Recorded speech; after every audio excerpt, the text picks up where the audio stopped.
We are live. Good morning, House Transportation on Thursday, January 15th, 2026.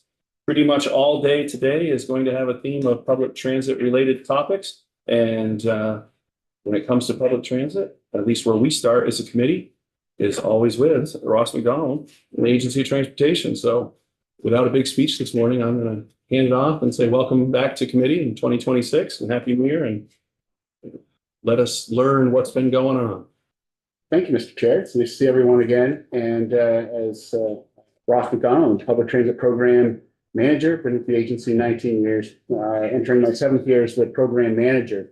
And I do have some slides to share, if that's okay. So I'm sending the request again.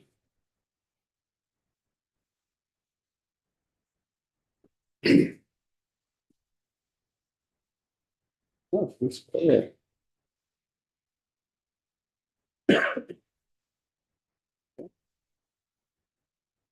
And we're off. So appreciate the opportunity to dive a little deeper into the older adults and persons with disability program. No question, it is the most unpredictable transit program that we operate, and it's the one with the most flexibility for our regions. But how do we get here? And I just want to start with a little bit of a flow chart. It's not a. Oh.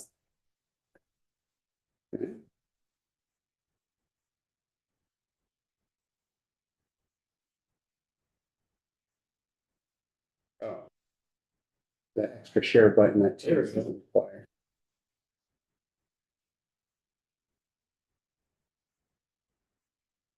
There we go. 20 years. Okay. So the L&D funds are applied through the VTrans annual grant process. So along with their fixed routes, their capital, their admin, those funds are awarded to the transit providers, and we are including those funds into their annual agreements covering all of these awards for all of their activities from their grants. And then the transit providers and their regional planning commission establish these O&D, or what we call mobility committee meetings, the agendas, the initial data, looking always in the rearview mirror 30, 60 days of how the activities are scoring up against the budget. As I mentioned, it's unpredictable. A few dialysis patients coming online has a real impact on these types of services. And so we always withhold a few $100,000 every year to wait for those 6 months to see who's doing what, who's up and who's down, so that we can kind of have this ability to respond to those evolving demands. But then the mobility committees work together and contribute to the budget information, discuss the program options, the local match, whether to use local funds or in-kind dollars or in-kind activities to make a match on the non-federal share.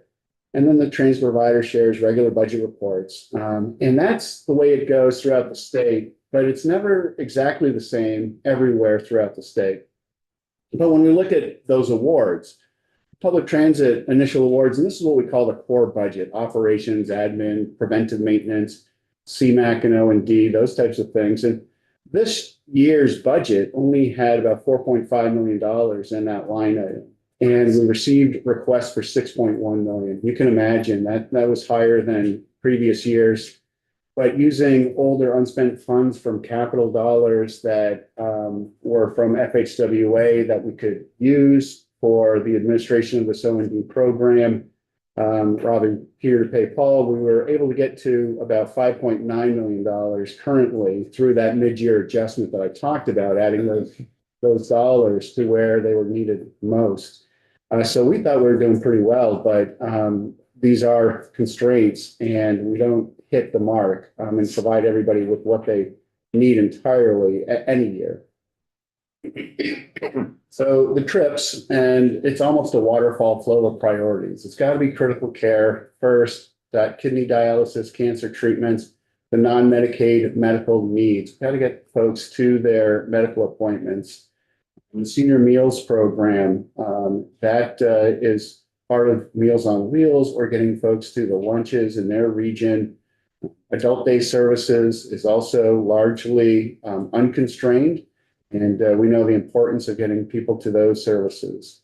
The wellness is almost part of the medical, non-Medicaid medical needs, but we want to ensure that those wellness programs, the balance, the SASH activities, those are accommodated. We know how important those are as well.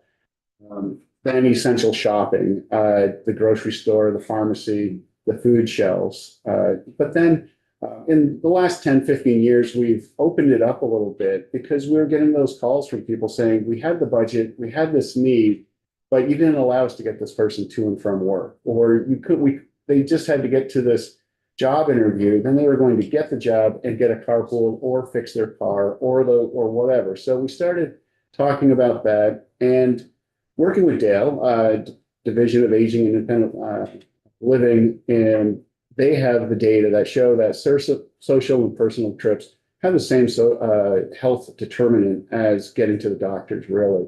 And so several years ago, we opened that up to the extent that the budget could accommodate those social personal trips.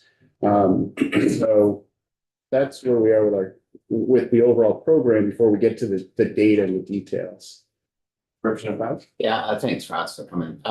So based on the title here, all of these meet the federal sort of guidelines? Yes. Okay, and what you're saying is, hey, over time, we've sort of expanded or adjusted, some of the criteria, but they all meet the federal standards. Okay, and it sounded like you were coordinating with the SASH group, which, I guess anecdotally or just from my experience here at the State House, seems to be a highly successful program to get folks to services that they might need, including transportation.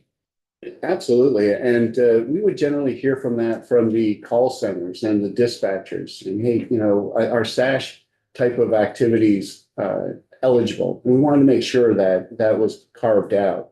And when I talk about this program, this is where the rural transit program started. It wasn't with a bunch of routes. It really was essential services so people could age in place. And so people would have what they needed, but it was never intended to be all the trips you need whenever you need them.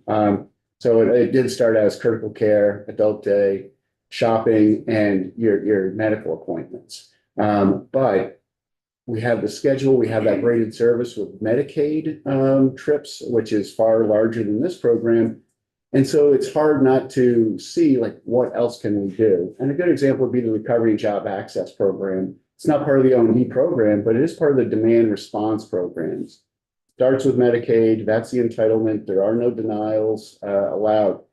O&D, and then recovery jobs. If you are in recovery, or if you're not in recovery but seeking job access opportunities, we worked with Department of Health and we split the local non-federal match on those trips because there's such a overlap on that Venn diagram of our shared clients.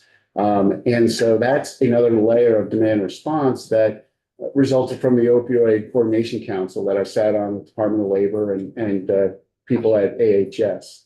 That's a smaller program, but again, just trying to figure out what more can we do with our demand response services. Statewide, when we look at the mode, volunteer drivers is down to 44%. It was well over 50% in years past. And we know that. We'll talk a little bit about that.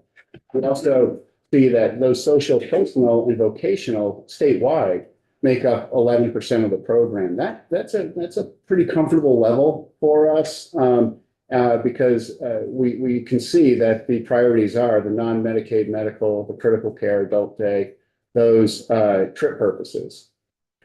But when we take another a layer of detail down, we see that there's quite a disparate use of those trip purposes, whereas RCT provides 256 trips for vocational in 2025. Well, GMT Urban and SSTA provided 1,553. That tells me a few things. One, that the overall trip demand in the urban SSTA area, because of whether it's car ownership access to transit, or just overall need of their residents, has allowed for more social, personal, and vocational trips. There's nothing wrong with that. But as budgets get tight and as we look at prioritizing those priorities we discussed on the trip purposes, that's why I've highlighted those, just to show that we really do allow for that level of flexibility throughout all the regions, because things change. Brattleboro or Bennington, small area served by served by transit, and so they have different constraints than others. So why are we talking about O&D? It's where the money is, I'm afraid. This was about $24 a trip pre-COVID. We have more than doubled the per trip cost. And this is why last year the legislature provided one-time $600,000 funds for us to really try to develop more efficient ways, more volunteers to try to address those costs, to go to the lowest cost option to provide those trips. And next week, during the budget presentation, I can bring you through more details for each one of these categories. But and then once again, because we have demand response at 53-57, it is pretty a wide span when we look at the individual providers. And when we look at GMT Urban is the paratransit ADA services. They don't use volunteers. It's their, and most of those people do require wheelchair lift equipment. But if you see the costs and those gray dots of the percentage of volunteers used, there's generally a connection there.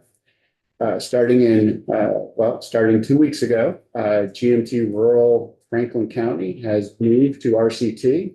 And you can imagine from the program management perspective, hey, let's move trips from here over to RCT with healthy levels of volunteers. Let's do that. Same, even when we look at TVT, one of the higher cost per trips, but still significantly lower than the GMT rural costs right now. This is, as we say, we don't fund organizations, we fund services and routes. If there's a different approach and a lower cost option, we have to consider that. So the volunteer data, I just wanted to talk about in July when we received these funds, we had 5.5 volunteer coordinators, about 170 volunteer drivers.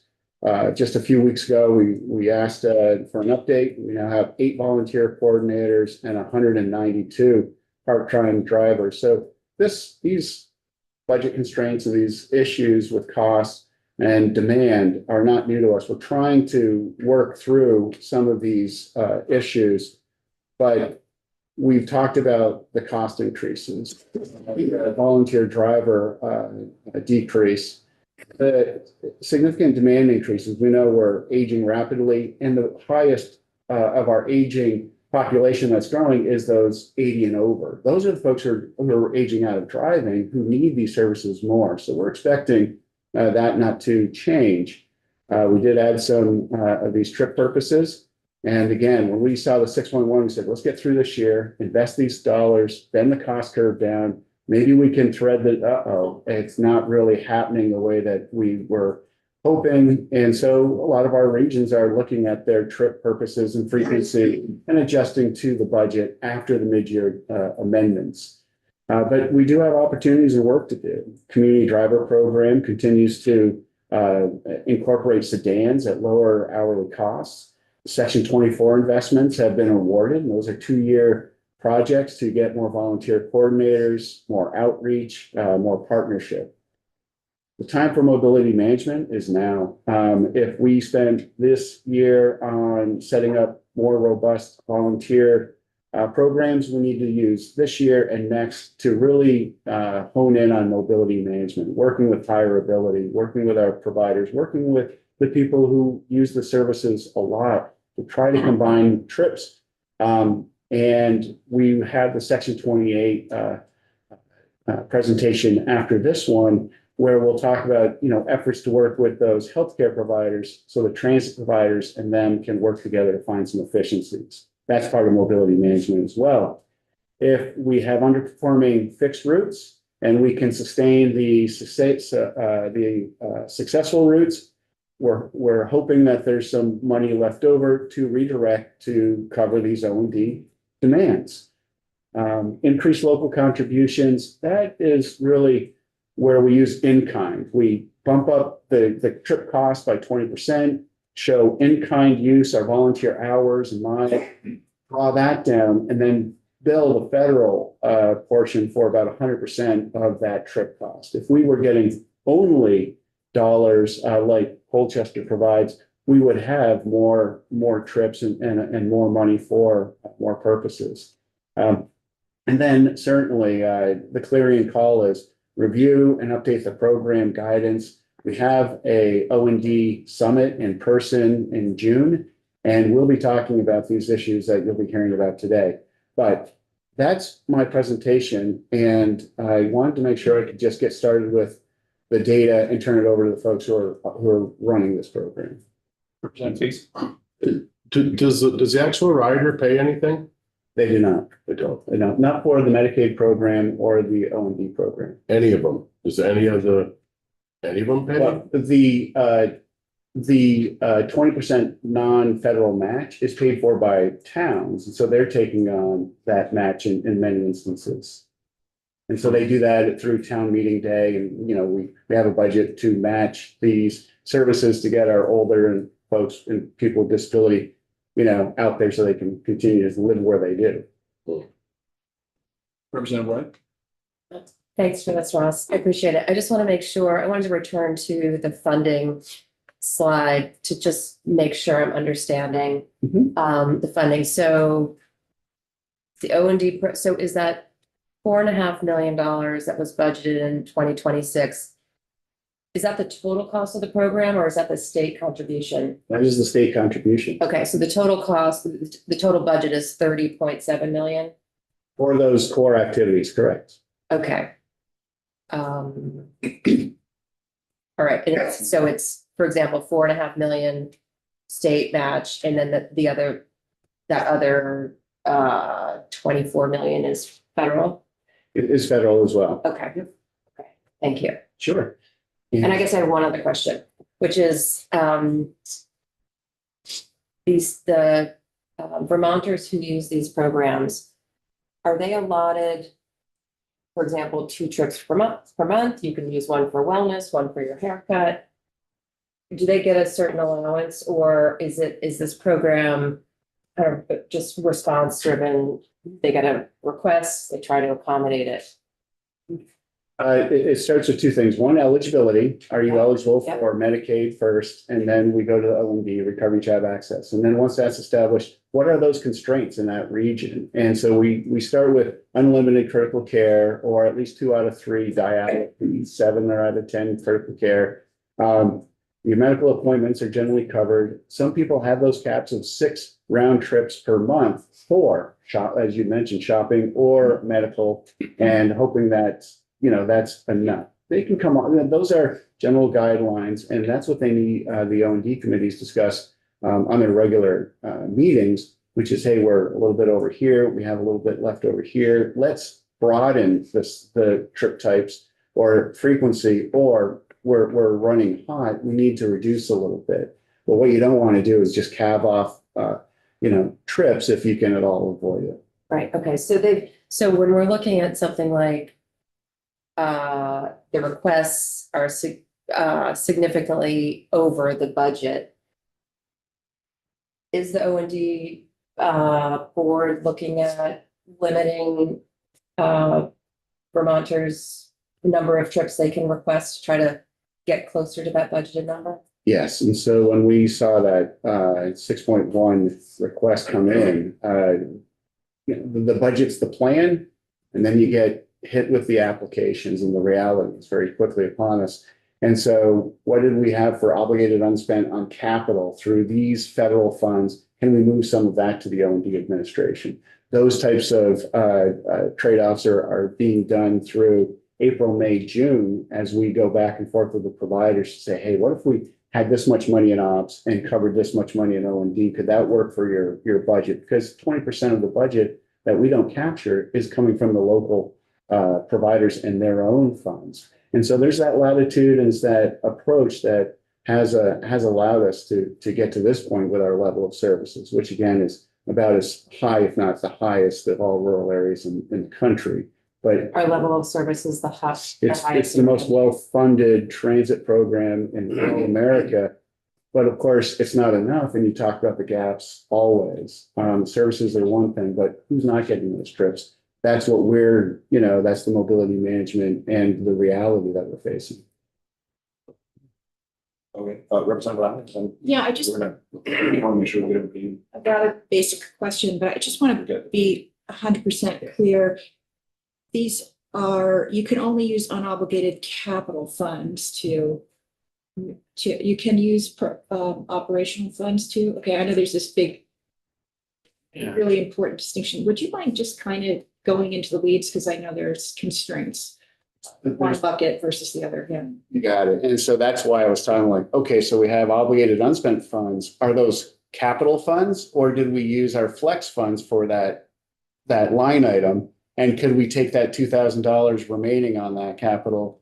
Yes, we can for certain funds, but we can't with others. And so we have obligated unspent funds every year. We also have programs where they've gone over so much that we need to adjust there as we go forward and understand that as we reconcile. Wow, we're this agency spending a little more than we had planned on admin. How do we address that? And did somebody else spend less money in admin last year that we could then start shifting? And so it's this constant shift of trying to meet actual and still stay within the overall budget number, which is the key. Representative Hughes. Yeah, thanks, Russ.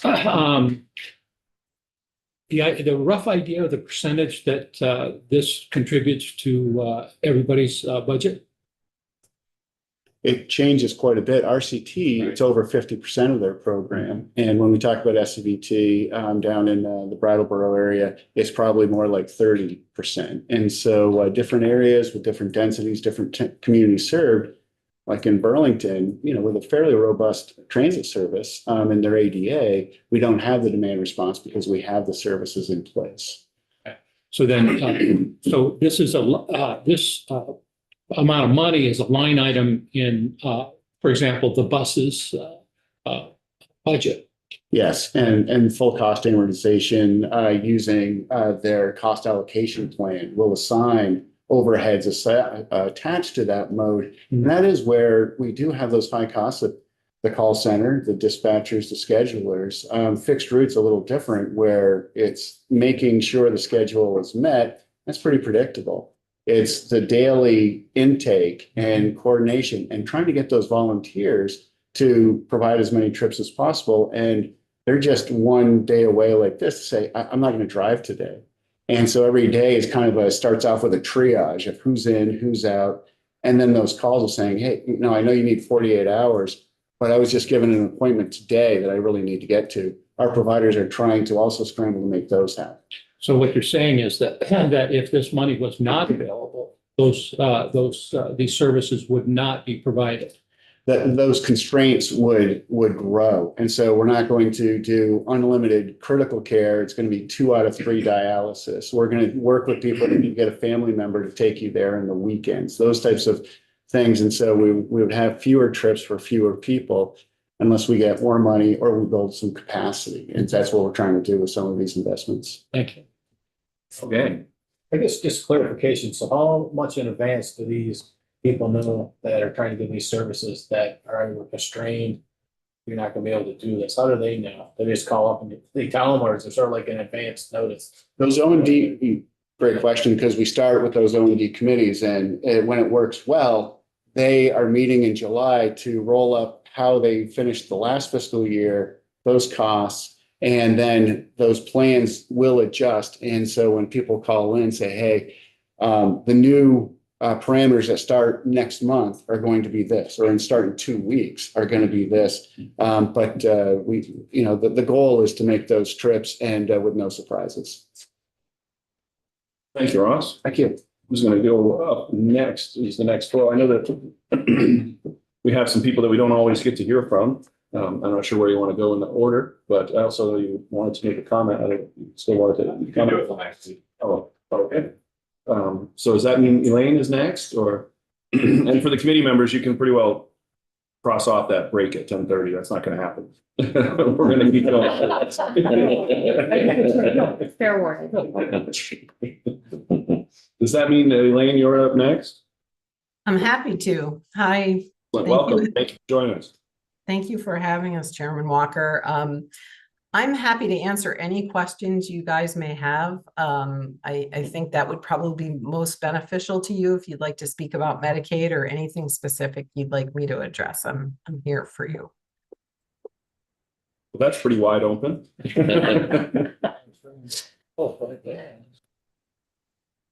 Not sure where that exactly drives anybody's on their piece. So let me explain. My name is Elaine Heiko. I'm the Executive Director of Vermont Public Transportation Association, and I work with all the public transit providers and provide the brokerage for the Medicaid contract out of our office. So we do all the customer support, reporting, and oversight here. And we work directly with Medicaid very heavily. We work with VTrans as well. And we are here, of course, to answer any questions you might have on the Medicaid program or any of the T-bill information that you might be interested in about, community driver program, but it sounds like Ross covered that. And all the extra work we're doing on Section 28, which is very exciting on the coordination of rides or any of those things you might want to talk about today.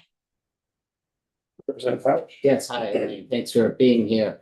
A couple of questions. The additional funds provided to help for volunteers to, make the volunteer program maybe more robust, more, are you seeing some success there? Is, either reducing the loss of volunteers or gaining more volunteers? And is there anything else that would improve the volunteer program? I know that volunteers get gas money, mileage, which they can do even if they, they don't have to put that on their income tax. Is there something else the state could do to incentivize volunteers? It's a great question. Yeah. It's a great question. We have seen success, as Ross's numbers indicated. I think we've gained about 20 volunteers already. We're in the process and have hired, I believe, 5 volunteer coordinators. They have materials. It's about getting the word out. We do have an older base of volunteers, so we do lose a few.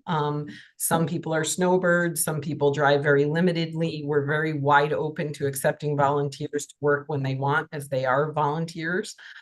So we are, unfortunately, folks as they get older are more apt to not want to drive in the bad weather. Some of them are snowbirds. Lots of different things. Movement around in the winter time is pretty common for us, so we have to accommodate that, as Ross mentioned. But yes, we are seeing some success, and I think we will continue to see success. We're heavily working together as a group, trying to come up with success stories on what's working in what region to kind of share that information. The IRS generously just raised the volunteer rate from 70 cents to 72.5 cents. So that helps incentivize a little bit more. That's in place. Each regional transportation provider has that coordinator in place. So they do work in different ways. And again, we're working on coordination on providing incentives for volunteers. We do not only the recruitment, but the retention piece around that, making sure they feel appreciated, and giving any IRS allowable gifts, luncheons, breakfasts, or any kind of incentives. Most of them buy in very heavily to becoming part of the team at the public transit provider, and often we'll have T-shirts or mugs or things like that given to them to, show our appreciation. So that's another piece that we need to continue to work on. But again, just sort of getting the information out there is the most important thing. And I think we've seen some success through the support of V-Trans. So we're very appreciative for that. Well, certainly I see it as a critical piece of this transportation need for Vermonters, and I encourage you to, work with V-Trans and the legislature to, here's something that would help. Here's an additional piece that would help increase this service or help keep up with the service, because as you say, it's a critical need. I can say that for folks in my town, and it's a growing need, so that's good. And then I forget what my second question was. And that's it. Thanks. Of course.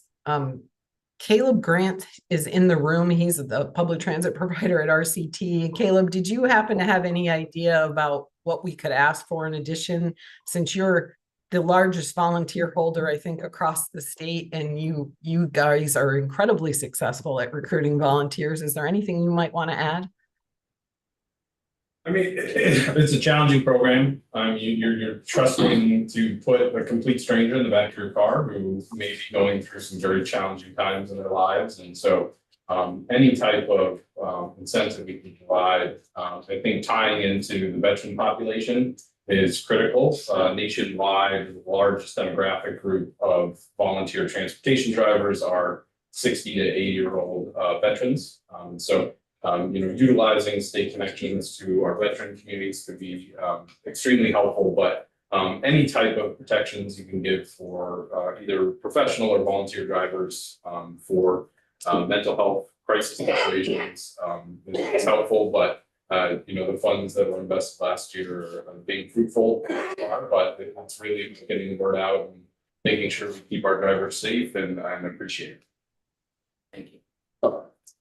Just to add, if I may, we've been struggling to get volunteers, and when working with the healthcare providers, they're also seeing a paucity in a reduction of volunteers. And so when we saw that statewide dynamic, we thought, let's change the volunteer program to the community driver program and add other options, other lower cost options than full boat retail of the CDL driver with the wheelchair accessible vehicle. We bought some sedans and hired people hourly for a lower cost. That might be a way to, kind of address that middle area between that 70-cent mileage reimbursement and that full transit cost. But that's, just our other effort to try to see what we can do and not rely solely on the kindness of our citizens here. Representative Burke? So just to clarify, Elaine, you said the 72 cents, that's the mileage reimbursement? Yep, 72.5 cents per mile now. But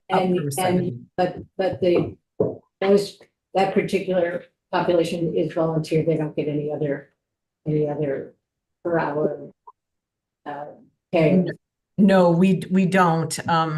That remains tax deductible. And they don't have to claim that on their taxes. So that is an incentive to not pay anything outside of the volunteer mileage reimbursement rate. And then I also think you said that using another form of transportation is cheaper. Well, it can be, and so that's the thing. If we had just cutaways with a CDL driver, what if we had more sedans with lower cost hourly drivers, kind of like maybe they would like to become a CDL driver once they get into the program, those types of things.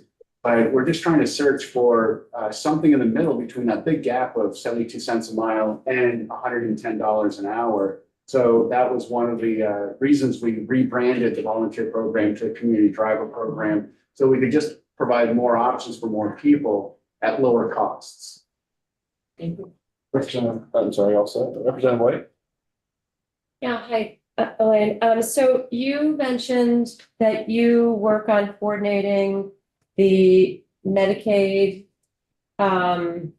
rides for Vermonters. And Ross was talking about when he was going over the older adults and persons with disabilities program, there are several parts of that. There were critical care, non-Medicaid medical. Can you just remind me of when when does what types of programs are serving Medicaid specific customers? And is Medicare also a part of that, or no, is that separate? Sure. So Medicaid covers all medical services that are through eligible providers, which gets vetted at intake.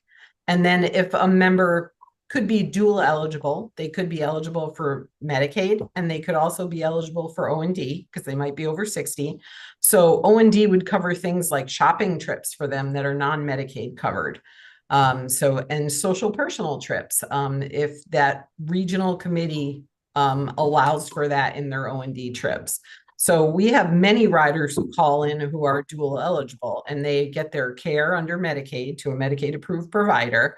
And then they might also receive, trips to the grocery store for O&D so that they can do their shopping and some personal trips, things like that. So there's a lot of steps at intake to make sure that we're using the funding source of Medicaid first at all the providers. And then we look for additional funding sources that they're eligible for to cover the expense of other trips. Thank you. Representative Thomas? Thanks. So in Chittenden County, we saw the news that SSTA was going to start being limited to, let me see, 6 round trip rides per month for non-emergency medical trips, and that social and personal trips would be cut as well. Is that accurate? And is that happening in programs in other areas of the state, or is that just GMT? Is that a new policy?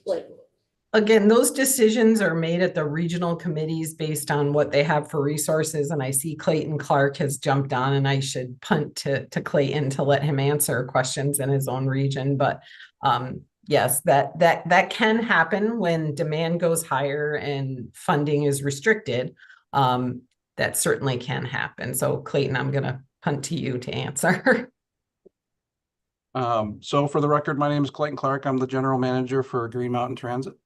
And sorry for the delay in my arrival this morning, and I apologize if anything I say was previously covered. So in Chittenden County, let me start with Washington and Franklin County. The trip restrictions that has been suggested for Chittenden County have already been in place for Washington and Franklin County since December 15th.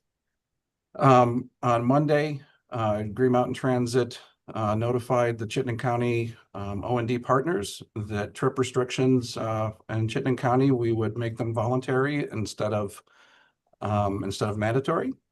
And we, on the following day, indicated that the implementation date for voluntary trip restrictions would be February 23rd. So the statement that trip restrictions are mandatory and going into effect on February 1st is erroneous. And it's regretful that the individuals that spoke on Tuesday night at Colchester Select Board had not received that information, and were still under the impression that their rides were going to be eliminated on February 1st. Thanks for clarifying that. I think we're at a spot where we're going to switch to the next. We appreciate, please, Aaron Frank, the town manager of Colchester. We don't get to hear a lot very often directly from our town managers. I know that Colchester is a pretty spread out geographically town, so I would imagine your needs vary quite a bit from one part of town to the next. I'm interested to hear what you certainly had to say. I appreciate you traveling all the way down here today. So. Well, happy to. Chairman Walker and House Committee on Transportation, thank you so much for having us. And it's wonderful to see from the State Agency of Transportation providers and end user. So happy to have this all together. I'm Aaron Frank, the Colchester Town Manager. Actually, before I went into Colchester to town management, worked 20 years in the transportation business in 3 different states, hold operations, management, and consulting roles and efficiencies and operations. In fact, worked with Steve Falbo and a lot with Ross back when I did that. So I have a little bit of perspective. Honestly, if I could do anything, I would yield all of my time to the hearings that Senator Brennan heard with the Colchester Select Board Tuesday night about the extreme negative impact that these changes are going to place on the riders of the O&D program in Colchester. So that's just something, maybe I could send the chair a link to a little video on that. And if you all would like to watch and hear from the real folks that are involved in this, we would appreciate it. So first, Ross knows more than could possibly be expected, knowing that there's 7 or 8 transit providers in the state of Vermont, but in Chittenden County, we have a rider donation program for the O&D, so they might contribute $1, a couple, $3. It's not mandatory, but it is an option there. So I do have some slides, and if Gabrielle's able to. They're out there. All right. So some of this overlaps with what Ross did, so I'll just go quickly through it, but the Vermont O&D program plays an important role in critical gaps in existing transportation for seniors and persons with disabilities. The agency provides 80% federal funding, which is really amazing. And in most states, this is capital only. So it is truly something that other states look to Vermont and kind of think about how we can do. The way the program works is the state gives money to the 7 regional transportation providers. And in Chittenden County, the transportation provider has a subcontractor, so it's a little bit different. That's why SSTA is involved in addition to Green Mountain Transit. So in order to fund the O&D program, several funding sources are used. Some of the funds comes from the Federal Transit Administration. That's helpful, but it's not sufficient. So they also pour in a lot of flexible funds, as you all have heard from Ross, from other USDOT sources. And then the human service agencies and municipalities pay up 20% match. So here's another slide that just shows the USDOT, which is usually federal highway money, get flexed over to federal transit. State dollars get put in, at least in the Chittenden County program. I think there's about $83,000 in state money in the O&D program there. That money goes to Green Mountain Transit, the local agencies. There's about 10 in Chittenden County provide the local match, and then SSTA provides the services. So here's a map about Colchester, and we have the 3rd highest population of any city, town, or village in the state of Vermont, but we're the 13th largest by land mass. So we have a lot of people, but they're spread out and they're separated by a lake. And it makes it challenging to provide everything from police, fire, rescue, library, recreation services. We got to get around the bay to get things. So provide some, it's almost the same as having a mountain. You've got to get around it. So little differences. Next, Colchester is predominantly not an urban area as classified by the US Census, who really drives all the federal programs and the funding. This darker color in the middle shows the urbanized area with populations of 10,000 or more in I think the 2020 census was still like this.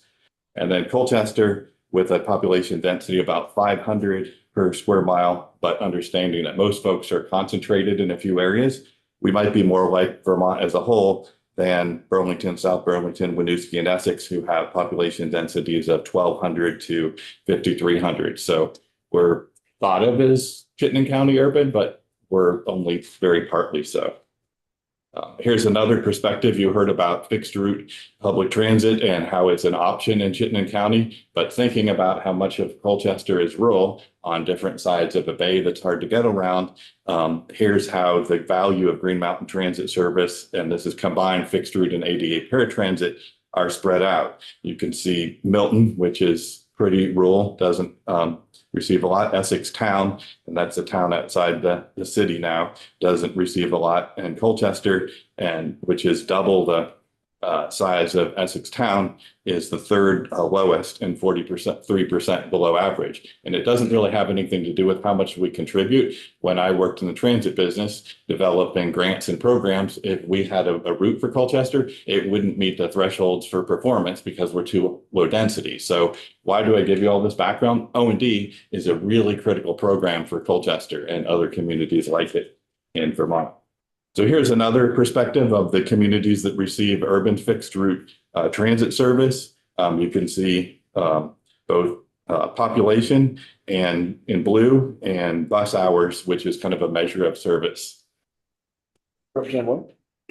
Just to clarify on your previous slide, I'm just trying to understand the value of GMT service per resident, fixed route, and ADA. So for example, in Colchester, can you just talk me through that? $45 means So it's the total cost of the service provided, and that's with, 45 million, like 45 so it's the total cost of the service and per person? per divided by population.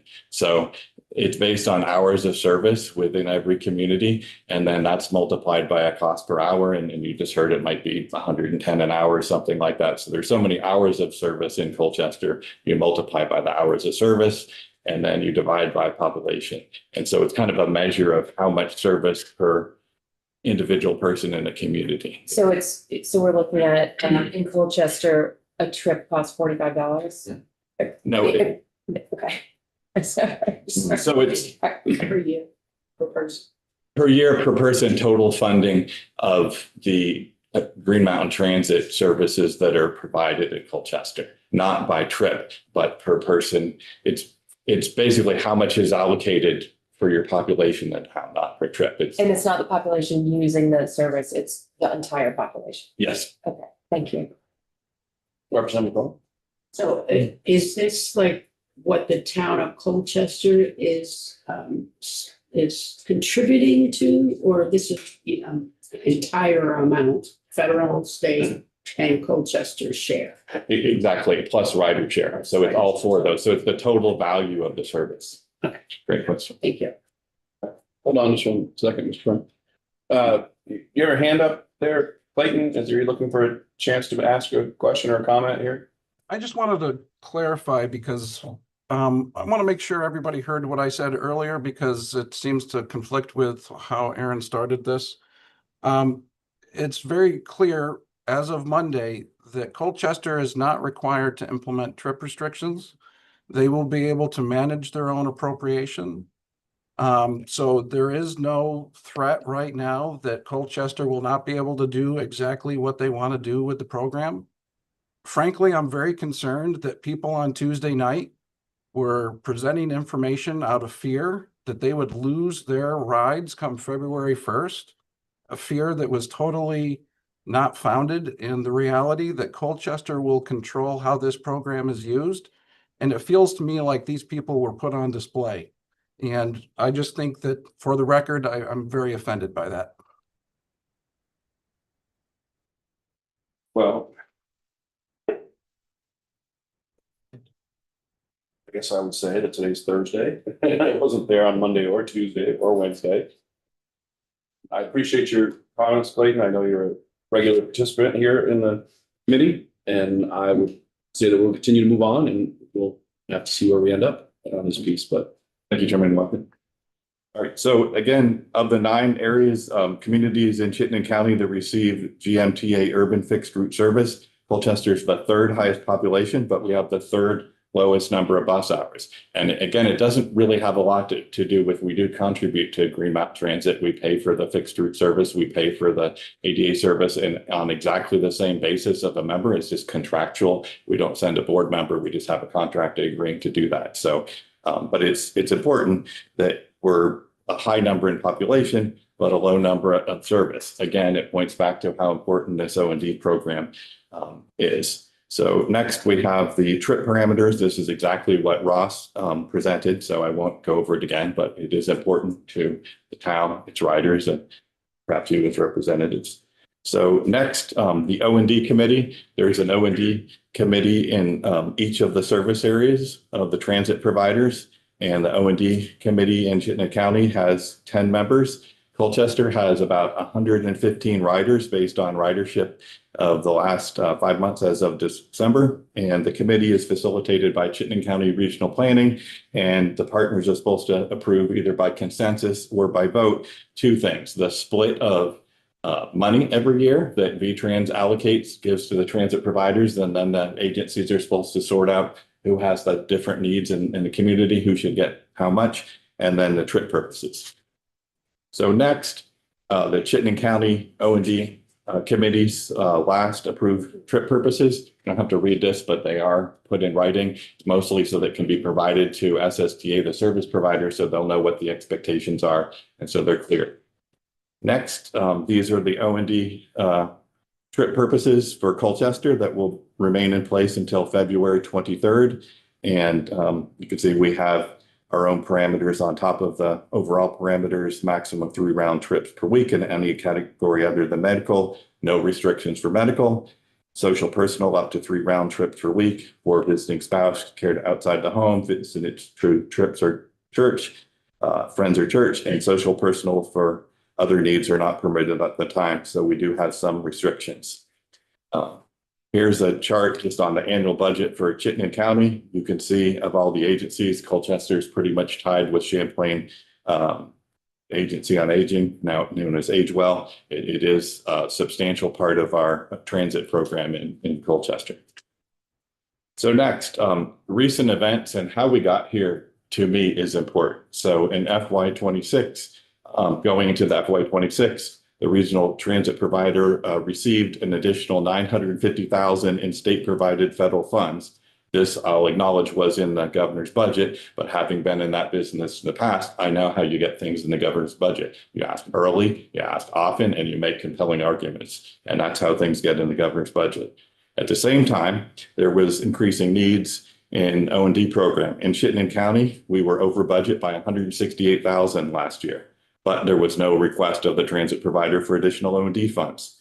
O&D funding was reduced by $300,000 statewide from FY26 to 25, and the O&D partners were indeed aware that there would be a budget problem likely in July of 2025 based on the FY25 spending. But O&D funds is, O&D program can be very variable because of dialysis trips and other cancer treatment, other medical trips, as Ross stated. So things do often go back and forth within partners in a area, but also across the partner lines across the state. And this is a very complex thing that VTrans does and facilitates. It's very helpful, but you don't always know if you're going to have a year that looks like the last year. So people typically kind of wait and see what happens. And that's kind of what happened to us. So in December 2025, GMT identified that trends were so bad we could run out of money in January halfway through. And so in response to that, VTrans offered $161,000. I think that's 100% funds, including the match, and that was greatly appreciated. But when you're running double over, it probably was, a 30-40% help to the challenge. So again, back to recent events. In December 10th, Green Mountain Transit announced to the Chittenden County O&D partners that they were restricting trip types and number of trips. They mailed letters to the riders on December 17th. Some riders did not receive the letter due to mail delays and the holidays. Some riders contacted the Colchester town offices on Friday the 2nd, telling us they had trips that were scheduled for next Monday being canceled. And I assertively advocated to have this changed.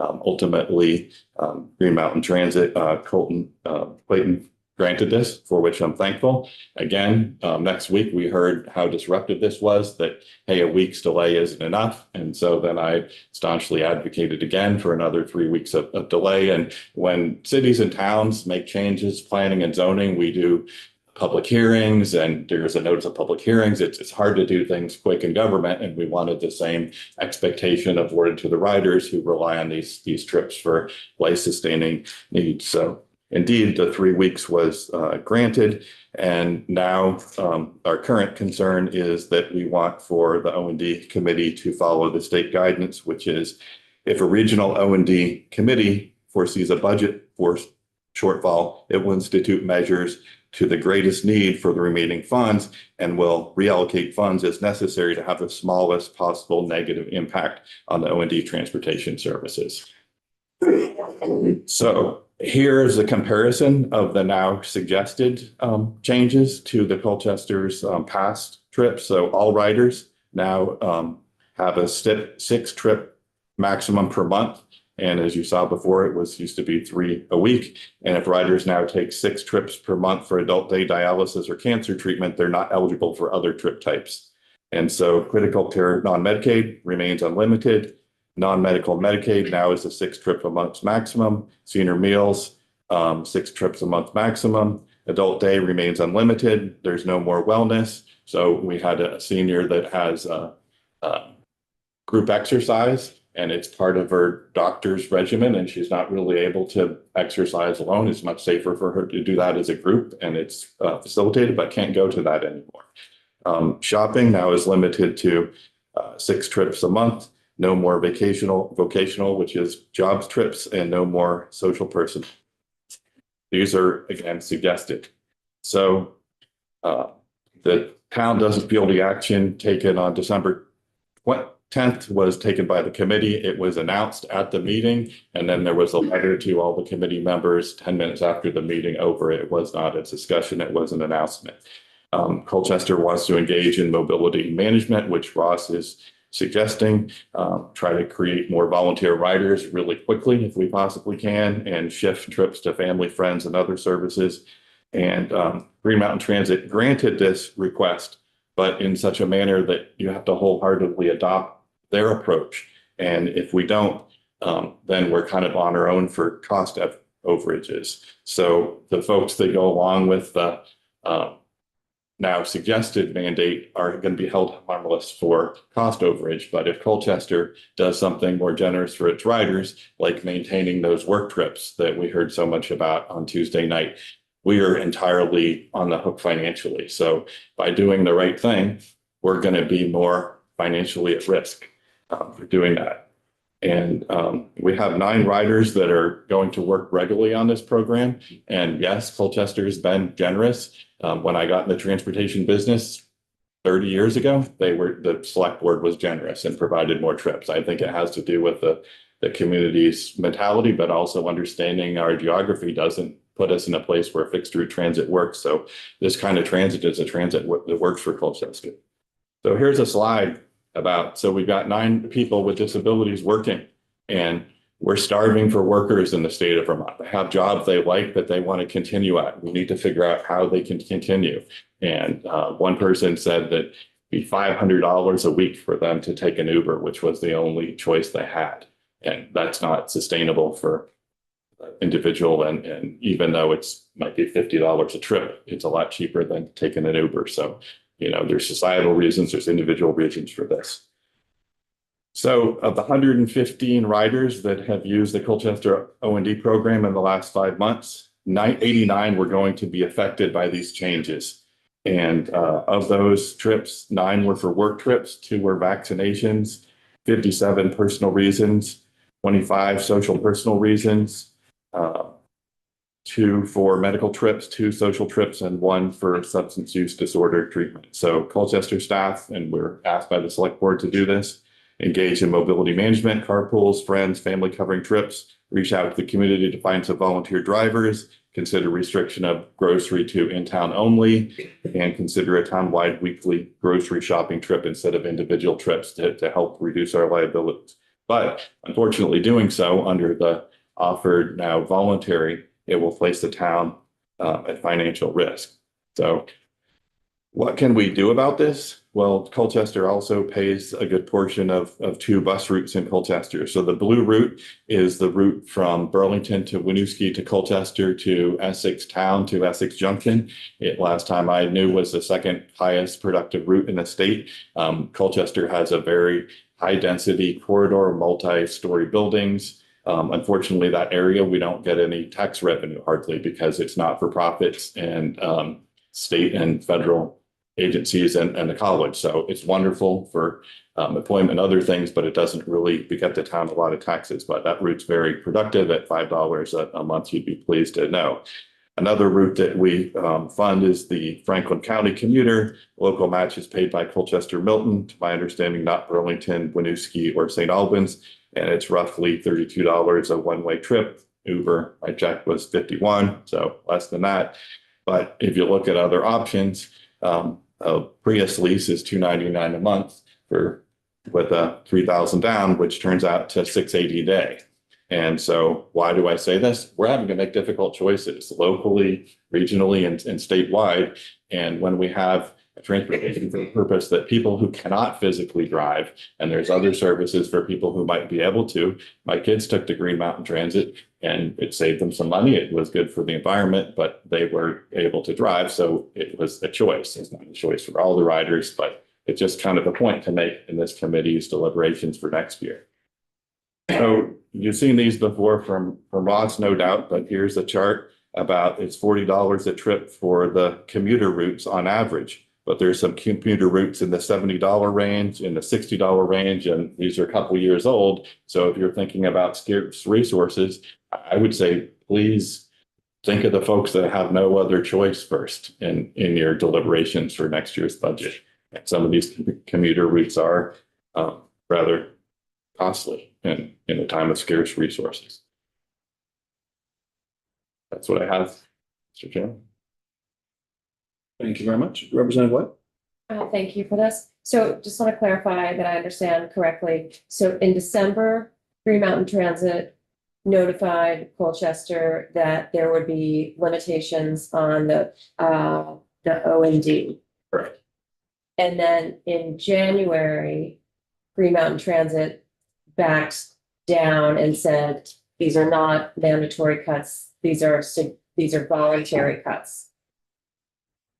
Am I understanding that clearly? They're correct, but they're financially incentive. If you agree to them, you're held harmless financially if the budget goes over. If you don't agree to them, you're on the hook for any overages. So The they're mandatory cuts or the voluntary cuts? for the voluntary cuts.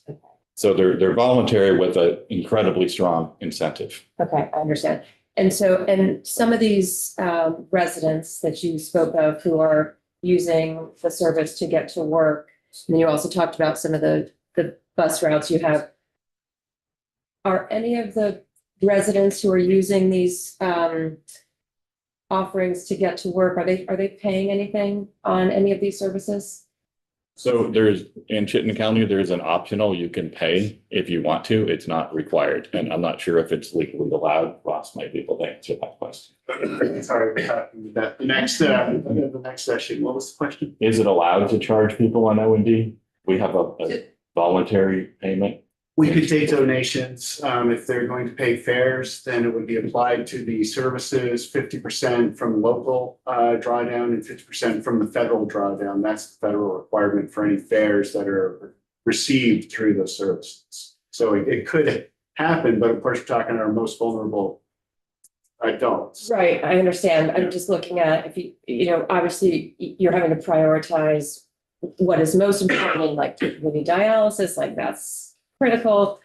People getting to work, that's also critical, but they're also getting some wage. So can they contribute something to continue to have this service lower than the cost of an Uber, lower than the cost of owning a car, but just thinking out loud in terms of trying to keep your service and defray your costs a little bit. It's big numbers, right? So that percentage is 1 or 2% of the total cost, and it could help, but it probably won't appreciably change the challenges, whether it's capacity or cost, to the extent that we would need to see.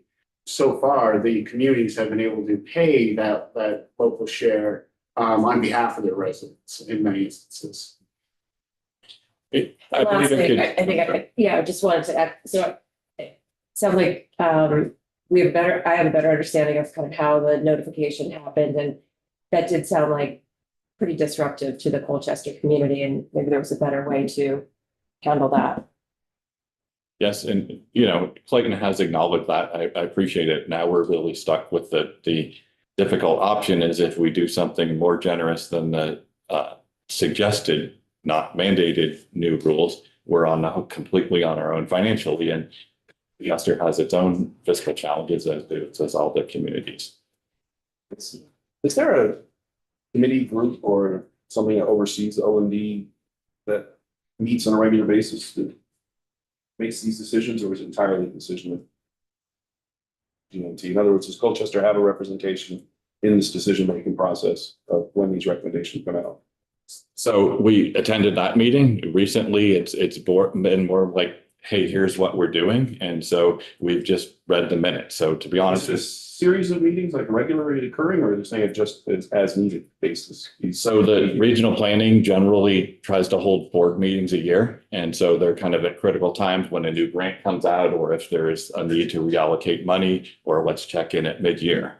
But, it's generally worked out in a manner that hasn't required a lot of involvement. Like last year, there was an overage, but it was something that the Agency of Transportation was able to help from. So there's lots of meetings to go to, but there hasn't been a lot of ability for the committee to participate, to be honest. The committee is intermingled with other folks, and you all are here at the House Committee on Transportation, but folks that aren't on this committee are supporting it mix in. So I don't know that the committee has felt empowered to make these decisions. And, I've actually talked with Clayton, and he's shared the idea that the committee should be empowered. So empowerment comes with responsibility. So I'm hopeful that we can move in that direction, and had some conversations with Ross about that too.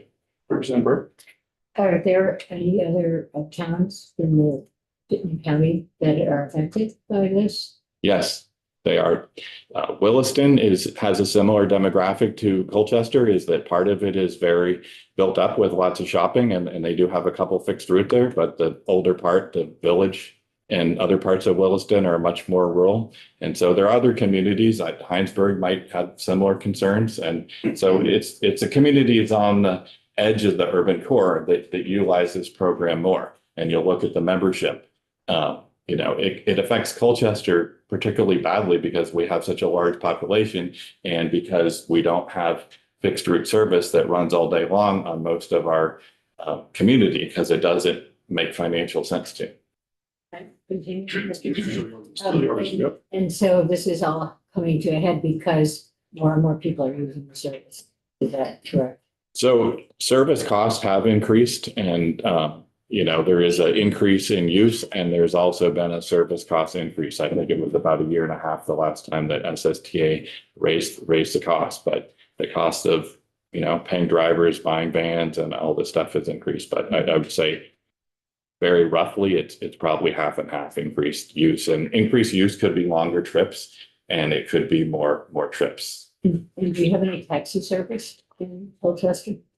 Mostly it's just Uber, and the folks that came to the meeting talked about how expensive that would be. And unfortunately, that's how it's evolved or devolved, that there isn't a lot of taxis. No other private taxi service, a non-Uber private taxi service.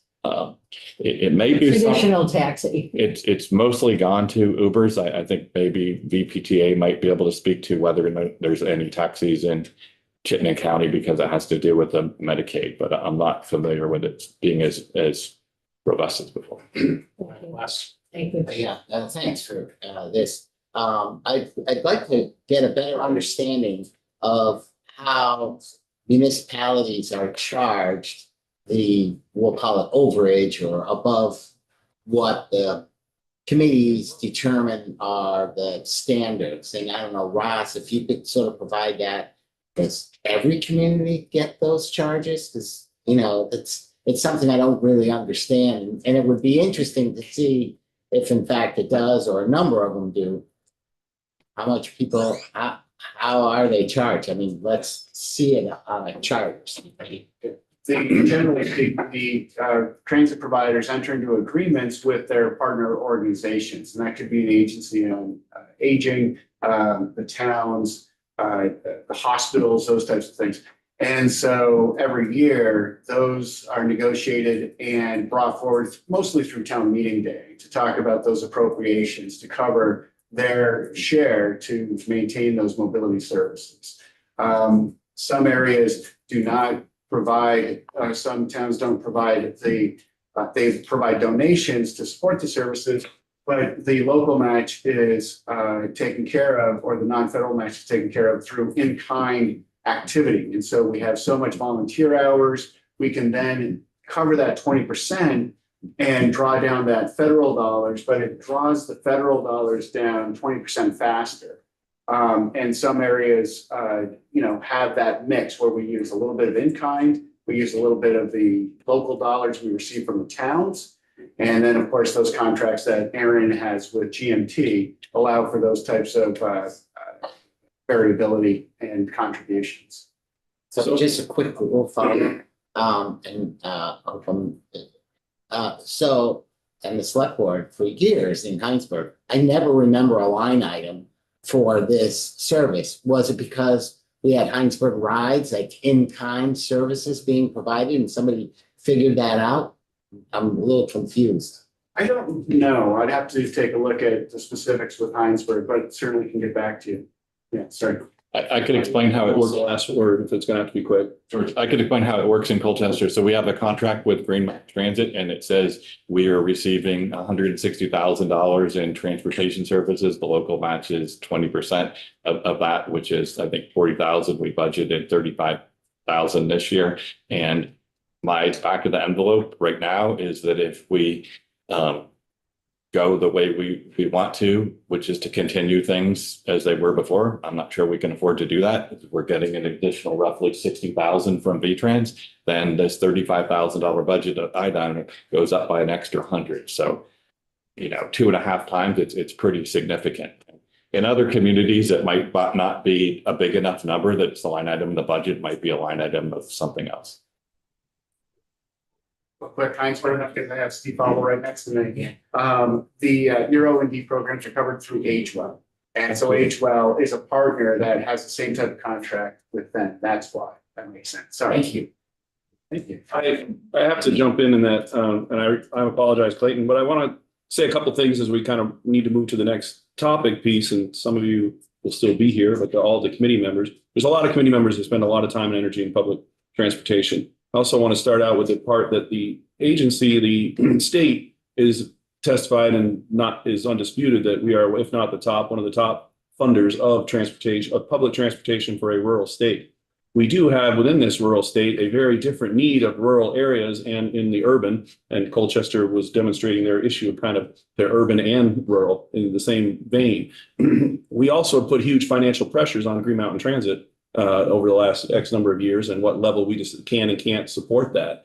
We also started as our number one committee issue that we all know is transportation funding is flat and expenses are incredibly high. So the pressure in this area, having a local situation that is clearly an issue in Chittenden County with those bigger picture items is particularly valuable for the committee in terms of when these decisions are made, they have real impact on a certain percentage of Vermonters. We're not going to solve the piece here, and we have and will continue to take more testimony in public transportation, which is why we need to get to the witnesses that are here. But I really would want to frame that we really delved into a real significant issue on the impact to Vermonters, but also really need to understand it where it came from. We have a flat line of transportation revenue and incredibly limited in Vermont right now to do something about this from a state level. And we put huge financial pressures on our providers like Green Mountain Transit and like some of the others that are in the room. And that forces real issues within a town. So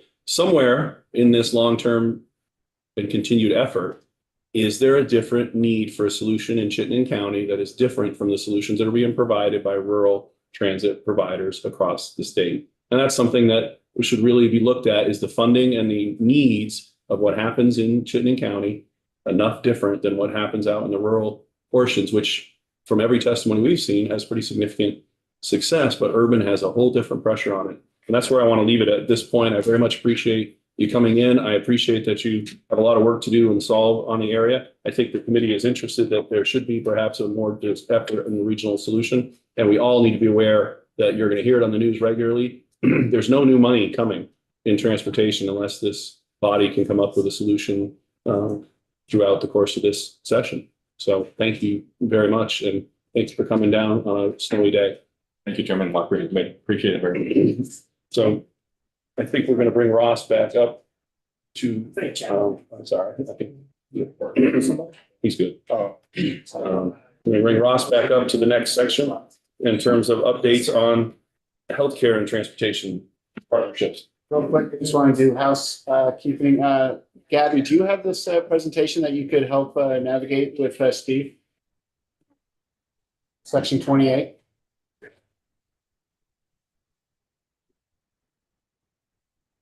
So while she's setting that up, I can just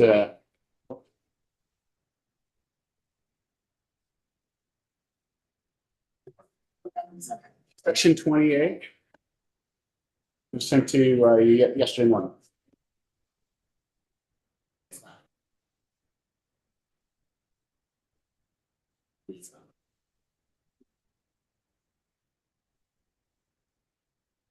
You get that? You're all set? I'm sorry. Oh, okay, we're all right then. Just appreciate everybody's patience today.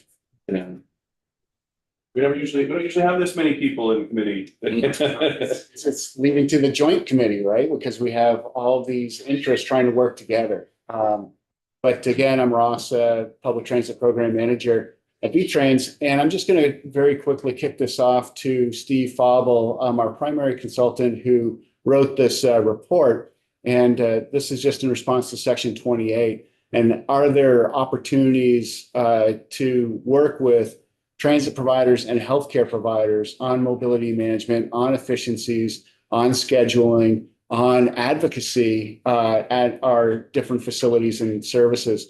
So we brought the working group together in August and have met 5 times, and just really thankful for all the good efforts and good faith partnership we've had to date. And I'll just turn it over to Steve and have him bring us through the PowerPoint, and then we'll get right to your questions. Thank you. Good morning. I'm Stephen Falble from Stedman Hill Consulting.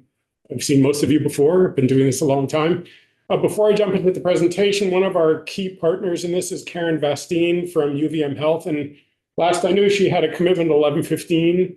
So I wanted to make sure to give her a chance to speak before, because this probably will take 10 to 15 minutes to get through the presentation. So Karen, if you're online, you can jump right in. I'm here, and I thank you so much, Stephen. And I'm joined here by my colleague, Natasha Withers.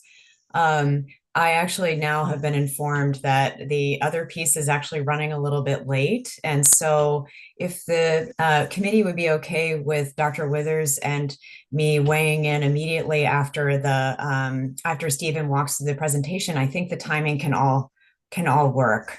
Okay, great. Thank you. We can jump to the first slide. A lot of text on this slide, but it's text that you helped write, so I'm not going to go through it in detail. This is Section 28 from last year's transportation bill.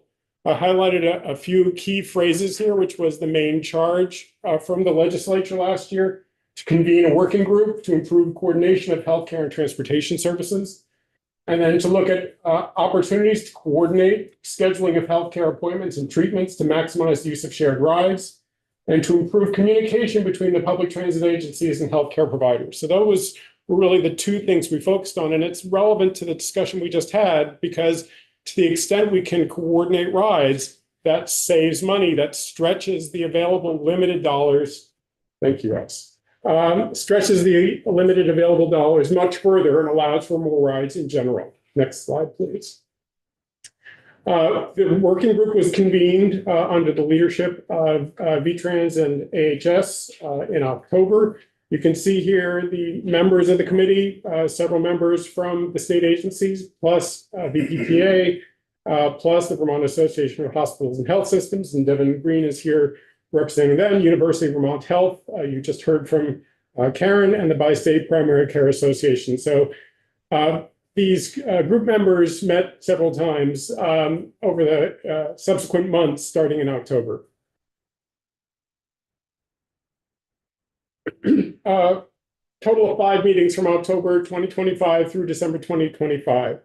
I also want to highlight a couple of other efforts to date that have happened since the passage of Act 43 in the last session. So UVM Health instituted an expanded and enhanced care management process. And this actually started in January of 2025. They had a health-related social needs screen for all primary care practices. So basically, when any new patient came into a primary care practice, they were given a questionnaire and they screened for certain social needs related to health. And anything that was a positive result, if somebody said, yeah, I have that need, that person was referred to a care management team. And transportation challenges were one of the most common reasons for referral. And so that screening process is important. And you'll hear about it again at the end, something that needs to be done more widely, but it helps to identify individuals who need some transportation assistance to get to their medical treatment. The other significant effort today, sorry, go back, that's okay. Starting in July, right after the bill was signed into law, Tri-Valley Transit in Addison County started working with Porter Medical Center and UVM Medical Center, looking specifically at dialysis trips and ways to increase shared rides. So it's important to note that transit providers look for ways to share rides all the time. It's standard practice to try to group trips together in order to save funds. But they have, Addison County does not have a dialysis treatment clinic. They either go to South Burlington or they go to Rutland. So there's long trips involved for anyone needing dialysis in Addison County. There were already some group trips, but through this partnership between Porter Medical Center and TVT and UVA Medical Center, they identified four additional individuals who could change their schedules slightly, change the appointment schedules so that they could share rides together rather than having individual trips. And just those 4 shared rides saved about $1,300 a month at least. And it freed up volunteer drivers. And volunteer drivers, as you've been hearing, is one of the most valuable resources that transit providers have because it's the lowest cost option to transport people. So instead of 4 individual volunteers carrying these 4 patients, they paired up. 2 of those volunteers are now free to do other trips, and they saved money in the process. So that was one example, an early example of the transit providers and the medical centers working together to coordinate these rides, and it's an immediate positive result. All right, now next slide, thank you. The working group, one of the things they did is begin outreach to medical facilities to try to start to discuss this issue and establish communication channels with between public transit and between the working group and these medical centers. So you can see 4 health systems, regional health systems, have been engaged thus far. UVM Health, and you can see there's several facilities listed there. They're one of the leaders in this process. Northeastern Vermont Regional Hospital in St. Johnsbury, Springfield Hospital, and Rutland Regional Medical Center. So all of those health centers have already engaged in this process, and that's just the beginning of it. Another effort that has begun is volunteer sharing. You heard Ross mention that before. And the idea here is that transit providers have a crew of volunteer drivers who, as you heard, get mileage reimbursement and carry people for all sorts of purposes. Hospitals also have pools of volunteers. They would come in, spend time with patients. The healthcare side can tell you better what they do, but you're familiar with that. It's been a long-standing tradition. And the idea is to try to share these pools to see if some of the hospital volunteers, at least part of the time, can provide transportation beyond what they're already doing at the hospitals. And the advantage of working with transit providers is that the transit providers have this ready-made infrastructure to get background checks, insurance, reimbursement, all sorts of things ready to go. So if a hospital volunteer says, yeah, I have a few extra hours a week, I'd like to do it, they could slide right in, augment the access to medical centers and relieve some of the pressure on the existing volunteer pool at the transit provider. So that sort of cooperation is another important initiative here. And then travel coordination, the same thing that I mentioned before, to connect medical facilities with regional transit providers and to pursue opportunities for share rides. So when we looked at ways to attack this problem, we developed this sort of 4-quadrant approach to say, well, there's lots of trips happening all over the state. What are we going to focus on? And you can see in this matrix here, on the left side, we divide into long trips and short trips. Is not a specific definition of that, but you can think maybe under 15 minutes, more than 15 minutes, something like that. And then across the top is frequency of trips. Do they travel frequently, a couple of times a week, or low frequency? Do they go, once a quarter, a couple of times a year, or something like that? And among these different quadrants, the primary target we identified are long trips with high frequency. And the best example of that are dialysis trips, because these patients have to go 3 times a week, every week. And, the example in Addison County, they have to go 40 miles or something each time. Those are long trips. They have to happen 3 times a week. So that's been the primary target. You can see the 2 boxes in green are medium priority, something to attack once we've gotten all that, the proverbial low-hanging fruit of the long frequent trips. So shorter trips that are high frequency, maybe dialysis trips, the Rutland area where they have a shorter trip to the dialysis facility there, or in Chittenden County, or, there are dialysis facilities all over the state, to try to address those. And then another medium priority are low frequency, long trips. And the report talks about, cases where people living in the Bennington area may have to go to Dartmouth a couple of times a year. And yeah, that's only a couple of times a year, but in Bennington, they are sending a van to Dartmouth just about every day. And if there's a way to coordinate those trips a little more so that they went 2 or 3 times a week instead of every single day, that would save a lot of costs. So trying to coordinate those low frequency, each individual patient only goes once in a while, but collectively from the whole region, somebody's going pretty much every day to, a distant medical center, either in Burlington, Dartmouth, Albany, Boston, places like that. It's, the Albany, Boston, not quite as frequent as Dartmouth and UVM.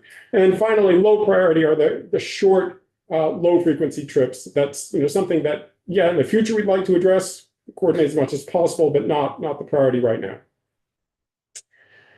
So we tried to set some near-term targets because, the legislature asked us to look at this. We did some analysis. VPTA collected information from all of the transit providers, looking first at dialysis trips. And in October 2025, when this survey was done, there were about 188 riders statewide who took those 3 times a week trips for dialysis. And then we looked, how many of them are already in shared rides? And the number was about 57. It's not every single ride was shared. Some of them were shared occasionally, some of them others, but roughly, a little under a third were shared rides. And then we looked at the information provided from those transit providers, like what days of the week are they going, which facility are they going to, and what is the current time of their appointment? And then we'd start to say, well, here are some cases where it's only half an hour apart. Maybe those 2 riders can share and they live in the same town. We could make some adjustments there. That was about 30 riders statewide. We thought with some minor adjustments, we could try to get them into shared rides. And then another 52 riders, we said, well, if there were more significant changes, if they went Monday, Wednesday, Friday instead of Tuesday, Thursday, Saturday, or if they changed around 2 in the afternoon to 8 in the morning, something like that, that could allow for more shared rides. Obviously, we can't assume that that can happen at the snap of the fingers. There are lots of considerations here. Some limits on potential sharing are the capacity at dialysis clinics. They're very busy. They slot everyone in as efficiently as they can, and they can't very easily change schedules, but it's worth asking the question and working with them. Another limit on potential sharing is that dialysis is a difficult treatment for people. It's not like you have dialysis and then, well, we're going to have you sit here for half an hour and wait for the next patient. And then your trip home, instead of being 40 minutes, it's going to be an hour and 20 minutes because we have to take this other person home. That's actually asking quite a bit of that dialysis patient, because after they're done with the treatment, they may be feeling significant discomfort. So they may be willing to do that, but we can't force them to do that. And we need to be cognizant that it is asking a significant burden on them to rearrange their schedules and perhaps have some additional waiting time when they'd rather just get home and lie down and take care of themselves. Thus far, we've been talking a lot about dialysis. Substance use disorder is another significant trip generator in the state. It's about 40% of all Medicaid trips are for substance use disorder. But the state has already been very successful at grouping these trips. More than 90% of these trips already happen in shared rides. There are relatively few that are just one person per vehicle. And in some cases, that's because of behavioral issues. In some cases, because where that person lives just is nowhere near anybody else getting the trip. So the transit providers are constantly looking to get these rides shared, and that's mostly been accomplished. And then the third near-term target is the trips to major regional facilities, which I was mentioning before, looking at trips to Dartmouth, looking at trips to UVM, also Brattleboro Retreat. There are people from all over the state that go to Brattleboro, but a lot of the state is very far from Brattleboro. So looking to coordinate trips like that when possible. And the assumption is that we'll try to change those schedules, assuming no significant impact on medical care. Obviously, if there's a reason a person has to go a specific day of week and can't change for medical reasons, of course, we're not going to say, no, you can't go that day. You have to wait till the next day. But if it doesn't make a huge medical impact, then we look for opportunities to reschedule things to allow for coordination. In terms of longer term goals, a lot of this is process oriented. In terms of this patient scheduling process, I mentioned at the beginning that UVM Health has instituted this screen, and we'd like that screen to be implemented everywhere, that whenever there's a new patient, ask them proactively about transportation challenges. Don't just assume that everyone drives and everything. So just note right away. And then immediately, if someone has a transportation challenge, connect them with their regional transit provider. And then as that connection is made, work with the transit provider to coordinate trips from people living in the same general area. To allow that to happen, we have to establish communication channels between all medical facilities and the regional transit provider. In some cases, it exists already, but in other cases, there may be somebody who's a frontline staff at a clinic who doesn't know who the regional transit provider is and has not made contact. So over the course, as I said, these are longer-term goals. Over the course of this year, next year, the year after, try to establish communication between every medical clinic, facility, not just hospitals, but even dentist offices, places people have to go, and the regional transit provider. So if somebody says, oh, well, yeah, I do have a challenge, that person knows immediately, okay, here's a number to call. They've already met that person, a dispatcher at the transit provider, so they're comfortable either making the call for them or something. But that communication is critical to make this work. And then the third longer term goal has to do with scheduling software. The state is in the process of having enhanced paratransit scheduling software rolled out statewide. This software is all cloud-based. You could, in theory, have a portal available at a medical office so that the frontline staff, instead of having to call the transit provider to say, well, do you happen to have a ride going next Thursday at 11 o'clock, could just have it on a screen there and just see what the rides are, just a way to reduce the friction in the process and to save time. That's something that would have to be investigated with the technology. Go on. So just to wrap it up here, the recommended next steps are to make this working group permanent. It's had borne fruit already. The partners are working very well together. The suggestion here is that the working group meets quarterly in those months, and that they then work together to report to PTAC, the Public Transit Advisory Committee, which also meets in those months. The working group would set a target for each transit provider to achieve 3 new shared rides per quarter. Start with dialysis, but a goal is basically 1 new shared ride a month. Not a mandatory goal, but a target for them to work to. They would report to PTAC. They'd report annually to the legislature each January to say what progress has been made, what barriers have been encountered, so that the legislature can help address those. And the other thing the working group is to do is continue its outreach to medical centers. And Dartmouth Health is probably the first priority, big, important medical center with a lot of facilities in Vermont as well. In terms of next steps for the legislature, monitor the progress of this, including the participation of for-profit dialysis clinics. And this is something that wasn't talked a lot about in the report, but some dialysis clinics are not associated with hospitals. They are for-profit agencies. They may not play ball because their main goal is to generate a profit. And so to the extent that the transit providers try to do outreach and try to do coordination and are rebuffed, that may be a place for the legislature to step in to try to increase the amount of coordination there. There's a recommendation to hold another joint session of the Transportation and Healthcare Committees, as was done last year. Another long-term suggestion is to consider holistic accounting of the costs of healthcare and transportation. And this came up significantly after the famous October 2024 report for the Green Mountain Board suggesting consolidation and centers of excellence. And the transit providers all went and said, uh-oh, that means a lot longer trips. It means, we can't go to our regional facility anymore. We're going to have to take someone halfway across the state.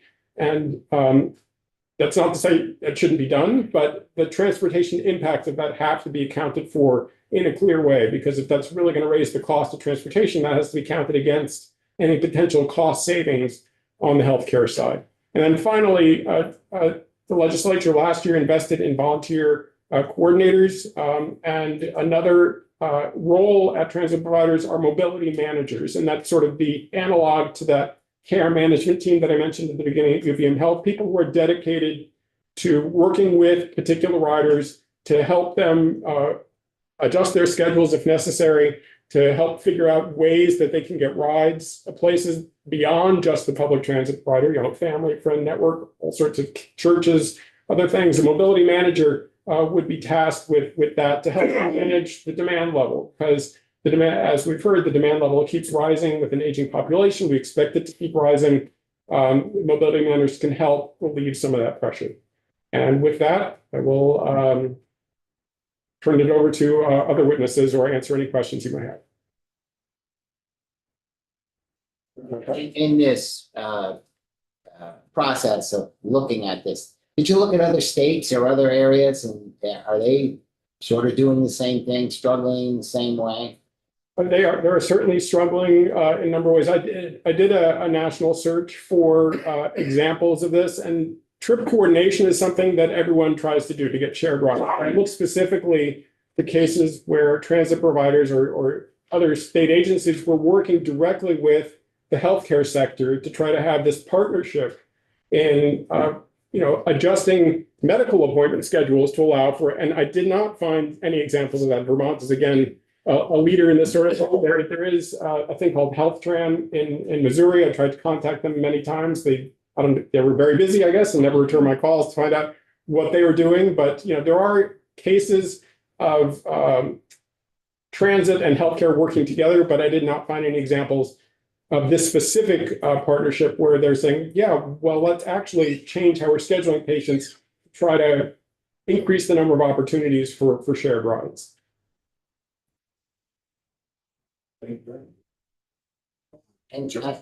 this might be for Ross. I assume in the volunteer drivers, when you're in the program, there's always an attempt to sort of combine rides in those. And I imagine, some volunteers are willing to do that, some might not. So that could be challenging. In our neighborhood, we have an elderly person who doesn't have a car. So neighbors sometimes help and family members help, which is good. But, is there a way to sort of combine the programs that we don't want to add more volunteer drivers who are going to do it anyways, I guess. But at the same time, I don't know if there's grow that network. And one of the interesting points is talking about these types of efforts. The Rural Planning Commission person says, the person who lives across the hall from me in my apartment building, I take them shopping with me every week. Oh yeah, well, I just brought somebody to cataract surgery because my wife is going on that way. We have our own neighborhood in Little Peachum, right, where we are helping folks. That's happening organically. And that's why this isn't a $60 million program. It's a $6 million program because of family and friends and communities. Like you, I was wondering, how do we tap into that? How do we further incentivize those type of assistance? And so I think that that's something to do, but this ongoing conversation with the partners that we've met is definitely the next step. And using that data, my hope is that each provider will have their own plan of action to follow through on this, nation work that's been started.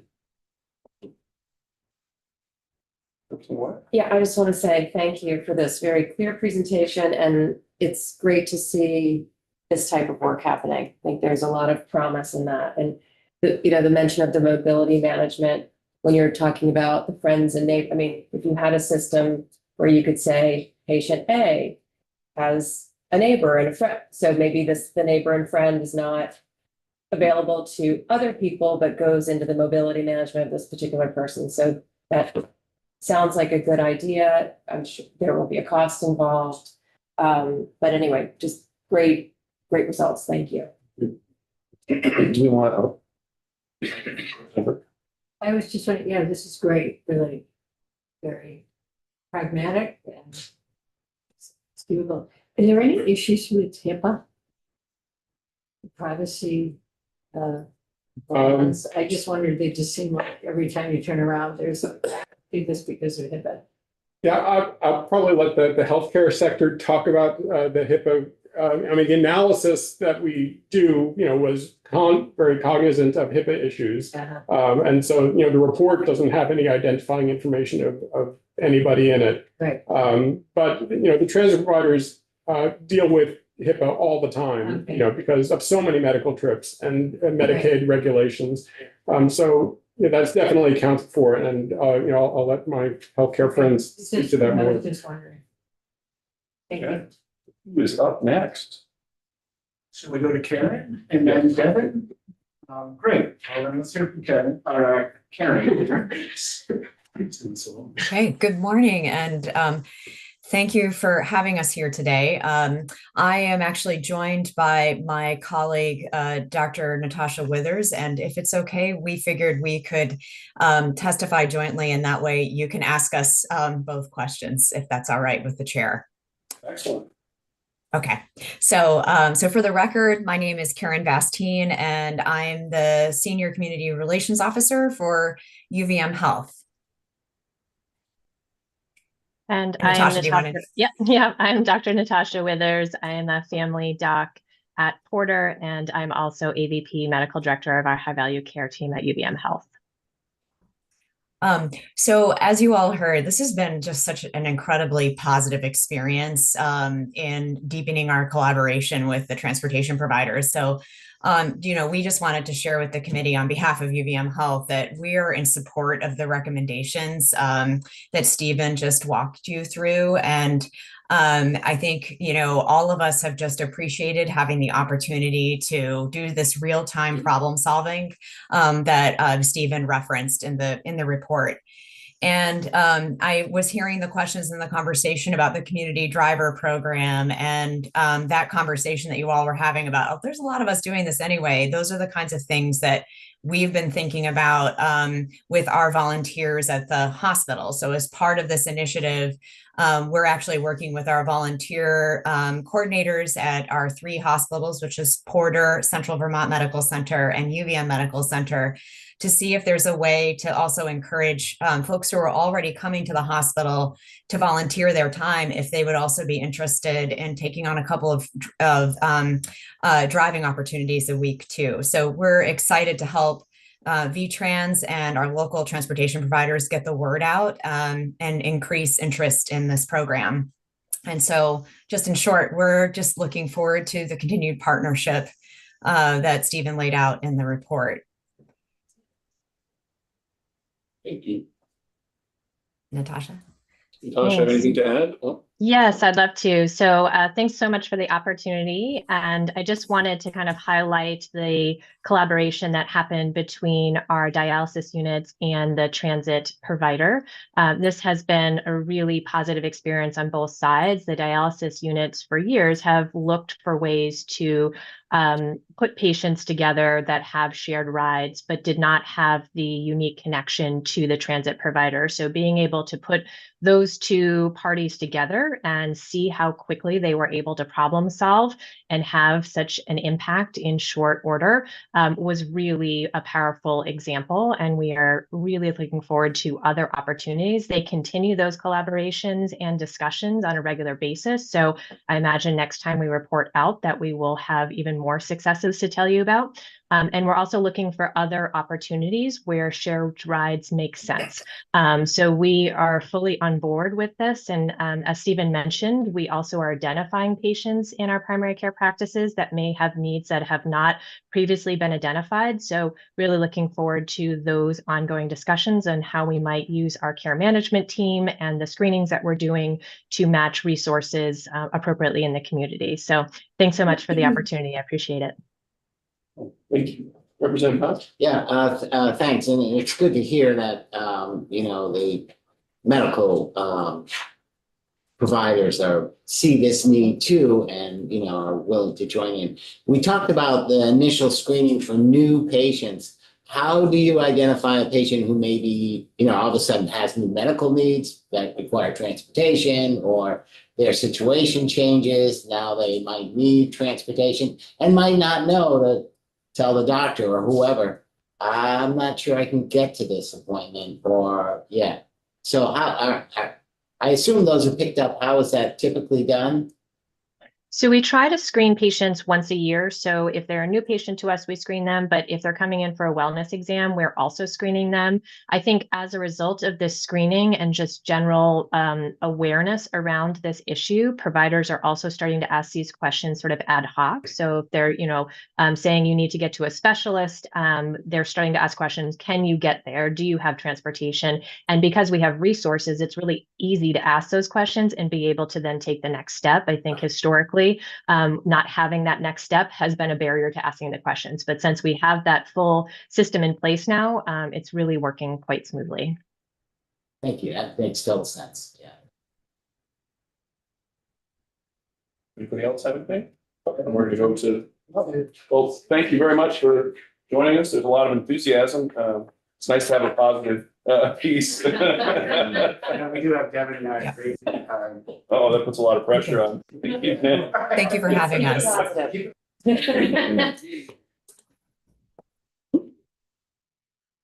Good morning. My name is Devin Green. I'm with the Vermont Association of Hospitals and Health Systems. We represent all of Vermont's hospitals, so actually 16 hospitals in total, 14 community hospitals, 1 VA, and the Brattleboro Retreat. And all of our hospitals are nonprofit.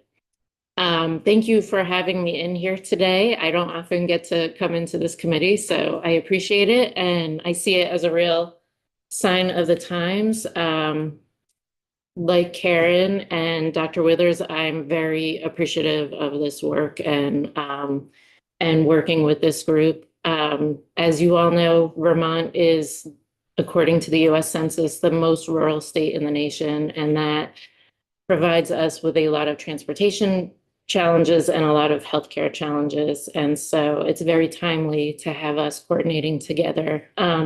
And as was mentioned, I think a lot of good has come out of this. When I reached out to hospitals about sharing their volunteers, a bunch of hospitals, 6 hospitals jumped on it immediately because they didn't realize that there was an opportunity for their volunteers to have the liability protection and the insurance that comes with this organization. And so that was really helpful, making that connection. And I think we can reach into other hospitals to sort of tap into that resource.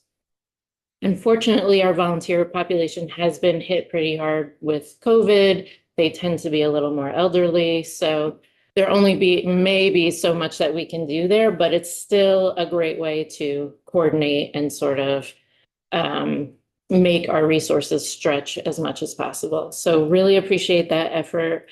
I am looking forward to the opportunities around the scheduling software that is happening. And we are looking at our own software and seeing if there's a way that they can communicate to further increase functionality. So I think there's a lot of opportunity there.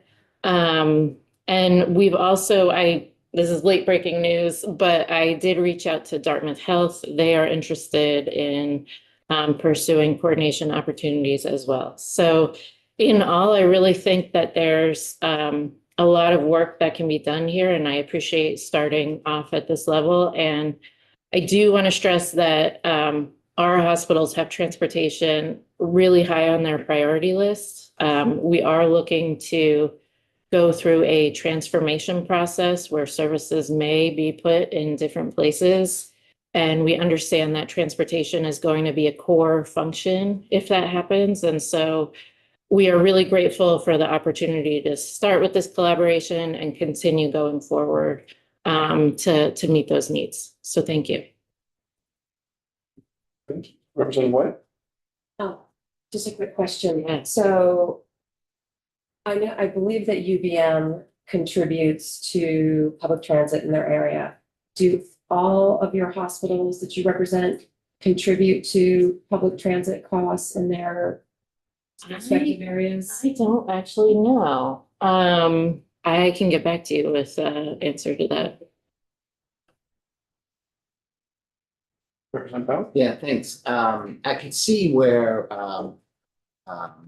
in your systems, between the new scheduling system where, you know, somebody has an appointment, you know, they're there and now, or they're calling and they have an appointment and they go to schedule that appointment. If there was an indication that, hey, they need transit too, that might help to sort of, you know, bridge the two pieces together at the same time, seamlessly, I guess, rather than just, oh, next Wednesday, I got an opening. Well, next Wednesday, I got to find a ride to get there. Right. And the goal is seamless. I'm just going to manage expectations with electronic health records and with our systems. And I'm sure you all have the same issue with software. A lot of work can go into it and it doesn't necessarily always end up seamless, but I think there's real opportunity given the new work that's happening here and then what the hospitals are doing as well.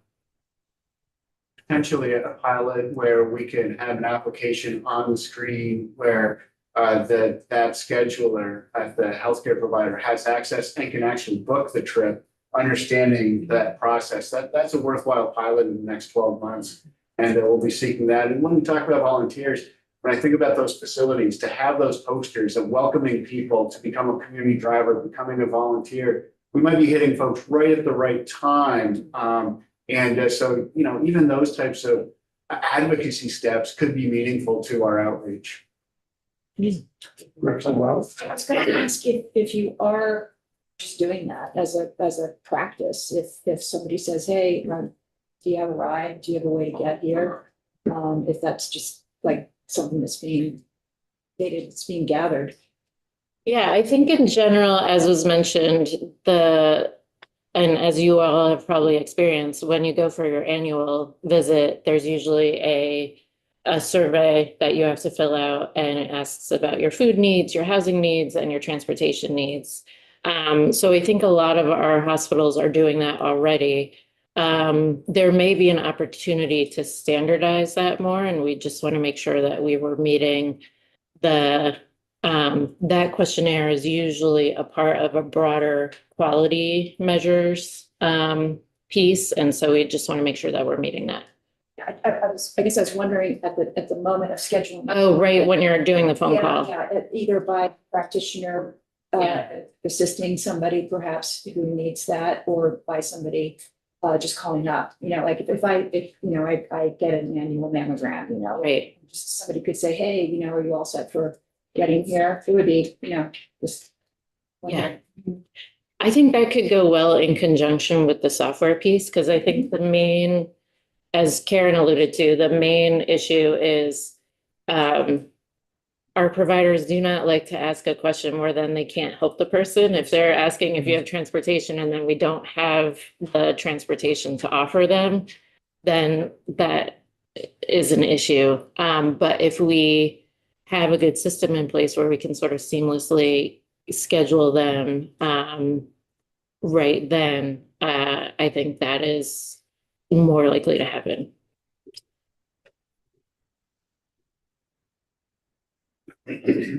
Anybody else?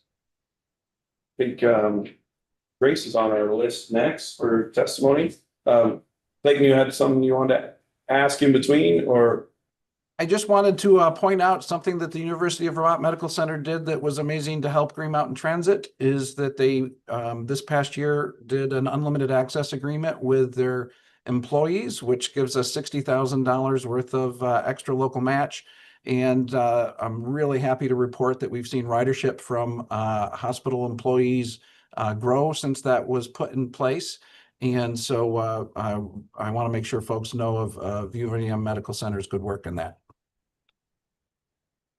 Thank you very much. I guess we'll go to you now, Grace.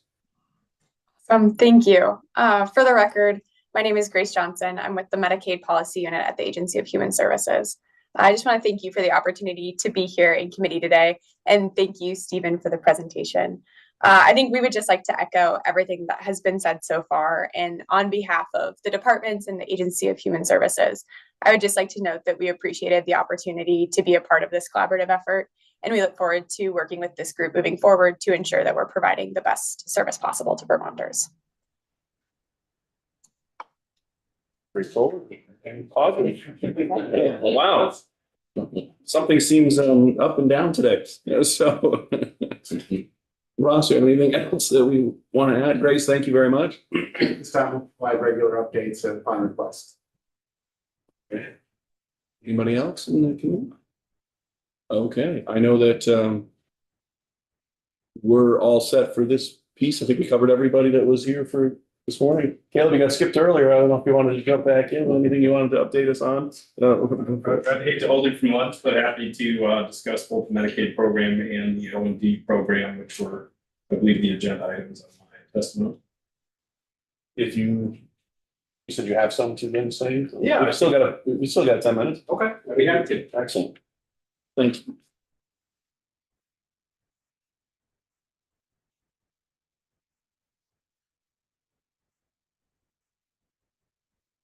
For the record, Caleb Grant, the Chief Executive Officer of Rural Community Transportation, provider of Essex, Lamoille, Orleans, there's a lot. Essex, Orleans, Caledonia, Lamoille, Grand Isle, and Franklin counties, as well as the chair of the Vermont Public Transportation Association. So I'd like to begin by thanking the O&D committees.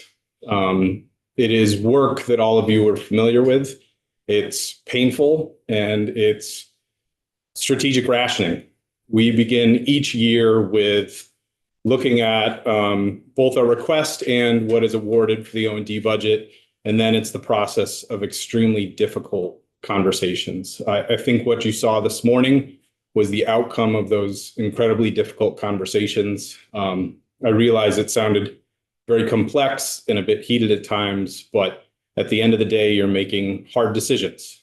You're choosing which finger you want to cut off. And I guess what I would like to share is a little bit of perspective as we go across regions and some kind of statewide context. There's regions where the O&D conversation really begins with looking at population dynamics. How many individuals do we have who fall in the older adults and persons with disabilities context? How much kidney disease do we have in the area? How much cancer do we have in the area? In the Northeast Kingdom, we've done those forecasts and found for the past 2 years, maybe longer, that 2 nutritional access trips. I say that because sometimes it's the grocery store, sometimes it's the food shelf, and 4 medical trips was as much as we could do. I understand there's been some really painful select board meetings. I'm sure all of you have received testimonies or emails from constituents saying, this is something I'm losing. If you want to hear real pain, sit in our call center. Our call center receives about 1,300 calls a day. 1,000 requests for trips for rides, and we can typically provide anywhere from 600 to 800, depending on how many volunteers we have that day, how much carpooling we can do. And that leaves an enormous amount of really unpleasant answers. I know you don't have groceries, but we can't get you to the grocery store today. I know that you need to go do this thing, but it is a challenge. So I just want to acknowledge the work of the O&D committees and a huge amount of appreciation for VTrans, who continues to be exceptional stewards of what is a limited budget for an exponentially growing need. As our population ages, as mobility decreases, this is only going to become a more complex problem. I was heartened by your closure to the last testimony. I think there's only going to be more hard decisions. Costs continue to go up. In this past year, by no action of our providers across the system, our insurance costs went up by $1 million. That is vehicle coverage, that is umbrella coverage. There's any number of things, and nothing that we did impacted that. That's just how the industry would go. So we will continue to have these conversations and update all of you, but I just wanted to acknowledge that challenging and difficult work that our O&D committees do. The other thing that I wanted to mention, another big aspect of our program is the Medicaid transportation program. We eagerly are awaiting the award of most recent RFP. I'm proud to say that VPTA submitted what we felt was a very competitive application, and I'm excited to see what the outcome of that will be. And hopefully your regional providers will continue to provide that service. But unfortunately, we also need to face the current contract. We are in the second extension, taking us into year 5 of a 3-year contract. All of you are familiar with the dynamics of contracts, and that 5th year, those negotiated rates from 5 years ago, if anybody can remember what the world looked like 5 years ago. 2 years ago, the legislature took action in the Budget Adjustment Act to address shortcomings in the budgeted amount, and we are seeking that in this year's Budget Adjustment Act as well to cover losses from last year's fiscal outcome, as well as projected shortfalls in this outcome. So it is one of those critical areas where transportation and healthcare collide. So I would ask that you reach out to your colleagues in the healthcare committee and encourage them to address transportation deficits in the Budget Adjustment Act, as well as any colleagues in the budget and appropriations committees to address that in this year's Budget Adjustment Act, because as providers sustaining the losses, RCT experienced pretty significant losses in O&D because we didn't feel we could go below 4 medical trips and 2 nutritional access trips. And that leaves us in a situation addressing deficits, but the losses in Medicaid were dramatic. So I would just encourage you to have those conversations with your colleagues, because those conversations are what going to keep your regional providers viable. So with that, I'm happy to answer any of the questions, but those are the critical points I wanted to address as addressed in the agenda. Yeah, thanks. Thanks for sort of bringing it together here and pointing out a couple things. One, the contract for Medicaid, I am awaiting that too, because that's a critical piece, and it's important that the legislature, that we know, that assuming we'll continue that process, because if it changes, that's going to upset the apple cart in a big, big way.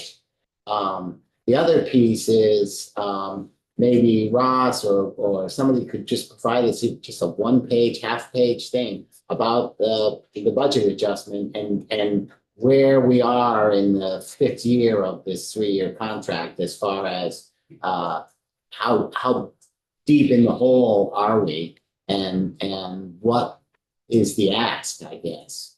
I will provide that to you as soon as we leave this room. Okay. Yep. And I appreciate that acknowledgement. And, I think we've seen it play out in other states, and we'll address, decisions as they come. But I'm confident that the submission that we put up for consideration is competitive and considerate, and obviously addresses. So come January, February next year, I'm not sitting here saying the budget fell short. The new contract addresses those things and had a possibility of a start date in January, which obviously without a decision is not a possibility. But it is the nature of a 2-year extension on a 3-year contract. The numbers just don't match anymore. Thanks. Yes. Yeah. Representative Burke? Yeah, following up on that, have you made any request, or is us making any request, or V-Trans making any request for your shortfall? So we did make a request of DEVA that did not make it into their Budget Adjustment Act. We provided testimony in the open call in the Budget Committee yesterday. We have not had the opportunity to testify in front of the Healthcare Committee, but they have been aware of the memo that we provided that outlined all of the shortcomings in relation to the budget and the actual costs. So if we were to talk to our colleagues on the Appropriations Committee, we would reference your presentation to them. We were not given the opportunity for presentation within the Healthcare Committee, but they have been provided with a memo. The Appropriations Committee. They should be able to reference Jim Moulton's testimony yesterday, which address the high points. But again, I'm happy to provide that memo to anybody who's interested in joining us in advocacy.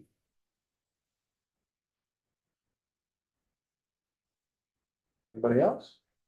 Yes. And I may have missed this, but where are the contract negotiations right now? So there was no timeline in the RFP request. So we have responded to clarifying questions and are awaiting a decision. I very much appreciate your flexibility and patience this morning, and I'm glad I was able to get you into the seat and to hear your piece. And thank you for all that you're doing. And